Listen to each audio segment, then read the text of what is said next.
ہمیشہ اس لیے سیکھنا کہ اللہ تبارک و تعالیٰ تمہیں اس کا نفع عطا کرے، اور پھر آگے بڑھتے ہیں تو آپ فرماتے ہیں جب علم سیکھ لو تو پھر نہ اللہ رسول سے عشق کرنا، فرماتے ہیں پھر نمازیں پڑھنا آسان ہو جائے گا، روزے رکھنا آسان ہو جائے گا، قرآن مجید پڑھنا آسان، محبت کرنا۔ اور آپ نے مثال دی، جہاں بھی کوئی بات سمجھاتے ہیں ایک مثال دیتے ہیں، مثال دی، فرمانے لگے حضرت عبداللہ ابن مبارک رحمۃ اللہ تعالیٰ علیہ فرماتے ہیں میں شروع میں ایک عورت پہ عاشق ہو گیا تھا، سمجھانے کے لیے بات کرتے، عاشق ہو گیا تھا ایک عورت پہ، تو میں نے عشاء کی نماز اس کے محلے میں جا کے پڑھی، چونکہ میرا مذہبی گھرانے سے تعلق تھا، نماز میں پڑھتا تھا، تو امام صاحب جو تھے نا، یہ داتا صاحب نے لکھا ہے کشف المحجوب، امام صاحب نے نا آیات ذرا لمبی پڑھی، تو میرے دل میں خیال آیا کہ مولانا آپ تو فارغ ہیں تو ہمیں تو اور بھی کام ہے، تو کہتے ہیں نماز سے فارغ ہو کے میں اس کے گھر کے چکر لگاتا تھا، ساری رات گھومتا رہتا تھا، وہ چند لمحوں کے لیے چھت پہ آتی تھی، دو ایک بات کرتی تھی، چلی جاتی تھی، حد یہ ہے کہ مجھے کبھی اس پہ غصہ بھی نہیں آیا، اور اس کا انتظار کر کے کبھی میں تھکا بھی۔ یہ داتا صاحب لکھ رہے ہیں، حضرت عبداللہ ابن مبارک فرماتے ہیں ایک رات میں گیا، اسی طرح میں نے نماز پڑھی، پھر میں اس کے گھر گیا، میں ساری رات، سردیوں کی ٹھنڈی رات 11-12 گھنٹے اس کے گھر کا طواف کرتا رہا، معاذ اللہ چکر لگاتا رہا، آدھی رات کو سحری کے وقت وہ چھت پہ آئی 1 منٹ کے لیے اور کہنے لگی گھر میں مہمان بہت زیادہ ہیں، آج بات نہیں ہو سکے گی۔ حضرت عبداللہ ابن مبارک فرماتے ہیں کہ میں جب واپس لوٹا تو نہ مجھے اس پہ غصہ تھا، نہ مجھے تھکاوٹ تھی،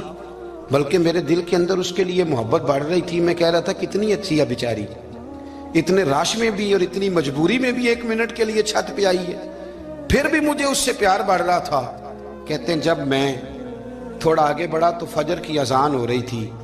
یکدم میرے اندر سے آواز اٹھی، میں نے کہا عبداللہ اگر تو ایک عورت کے لیے ساری رات کھڑا رہتا ہے، نہ تھکاوٹ ہوتی ہے، نہ غصہ آتا ہے، بلکہ پیار بڑھتا ہے، اگر عورت کے لیے بندہ کھڑا رہ سکتا ہے تو رب رسول کے لیے بھی کھڑا رہ سکتا ہے۔ پھر تراویح پڑھنا کوئی اتنا مشکل کام نہیں ہے، پھر تہجد کے لیے اٹھنا کوئی مشکل کام نہیں ہے، شرط یہ ہے کہ پیار ہو جائے۔ ایک عورت کے لیے اگر یہ سارا کچھ ہو سکتا ہے تو اللہ رسول کے لیے بھی ہو سکتے ہیں۔ فرماتے ہیں میں نے توبہ کر لی، اور پھر میرا حال یہ ہے کہ وہ توبہ کی اور پھر 60 سال گزر گئے، ساری رات مصلی پہ کھڑا رہتا ہوں، مجھے کبھی تھکاوٹ نہیں ہوئی، پھر کبھی تھکاوٹ نہیں ہوئی۔ تو داتا صاحب کہتے ہیں پہلے علم سیکھ، پھر اس کے بعد اللہ رسول سے پیار کر، اور پیار والی نماز پڑھ، مشقت والی نہ پڑھ،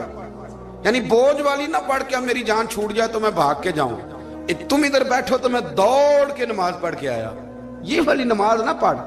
پھر تو آیا تو پھر ذوق پیدا کر، پھر تیرے اندر شوق ہو، پھر تو توانائی والا جذبہ رکھے دین کے معاملے میں۔ پھر داتا صاحب ایک تیسری بات ارشاد فرماتے ہیں، ایک تیسری بات داتا صاحب کرتے ہیں، داتا صاحب کہتے ہیں کہ یہ یاد رکھ کہ جو تجھے اعزاز ملے گا نا زندگی میں، اعزاز تجھے جو زندگی میں ملے گا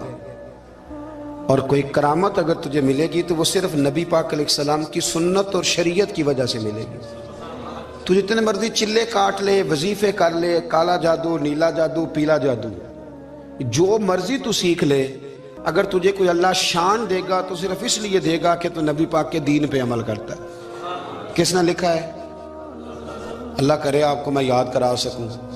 اللہ کرے ایسا ہو جائے اور میری جماعت سمجھنے لگ جائے کہ داتا صاحب کہتے ہیں سنت شریعت پہ عمل کرنا چاہیے، اور میں کوئی ایسی چھپی چھپائی بات بھی نہیں کر رہا، اس کو چلا دیں، کوئی ایسی چھپی چھپائی بات بھی نہیں کر رہا، کشف المحجوب دنیا کی ہر زبان میں اردو میں ملتی ہے، آپ لے کے دیکھ سکتے ہیں۔ داتا صاحب فرماتے ہیں اعزاز جو تمہیں ملے گا نا، اگر شان چاہتے ہو، وہ ہمارے نا بہت سارے ایسے لوگ ہیں جو کہتے ہیں کوئی ایسی چیز ہاتھ لگے، اعلیٰ دین کا چراغ ایسے گھسایا جائے اور فوری طور پہ پیر صاحب نے کہہ دیا تو ریل پیل ہو گئی پیسوں کی، تو میں کہتا ہوں یہ تو دین کا مزاج ہی نہیں، یہ تو دین کی طبیعت ہے ہی نہیں، یہ تو ذوق ہی نہیں دین کا، یہ طبیعت ہی نہیں، مزاج ہی نہیں۔ میرے عزیز داتا علی اجویری رحمۃ اللہ علیہ فرماتے ہیں تو سنت پہ عمل کر، شریعت پہ عمل کر۔ اللہ کا قرآن کہتا ہے قل ان کنتم تحبون اللہ فاتبعونی یحببکم اللہ، فرمایا اللہ کا قرآن کہتا ہے کہ جب تو نبی کریم کی غلامی کرے گا نا تو اللہ خود تمہیں اپنا محبوب بنا لے گا، اللہ خود تمہیں اپنا محبوب بنا لے گا تو اور کیا چاہیے. داتا صاحب نے ایک بزرگ کی بات لکھی ہے جو تابعی ہیں. تابعی اس کو کہتے ہیں جو صحابہ کے شاگرد ہوتے ہیں. ایک بزرگ کی بات لکھی جو تابعی ہیں، وہ فرماتے ہیں کہ ان بزرگوں کا طریقہ یہ تھا کہ وہ لوگوں سے چھپ کے پہاڑ کے پیچھے عبادت کرتے تھے، اور پوزیشن ان کی یہ تھی کہ کسی سے ملتے نہیں تھے، بالخصوص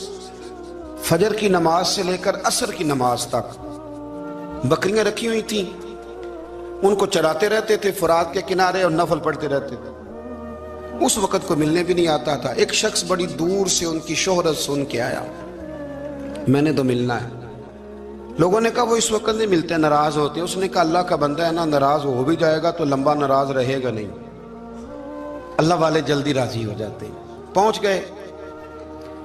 اب وہ بابا جی نماز پڑھ رہے تھے تو کہتے میں نے عجیب منظر دیکھا کہ بابا جی فرات کے کنارے نماز پڑھ رہے ہیں اور ایک بھیڑیا ان کی بکری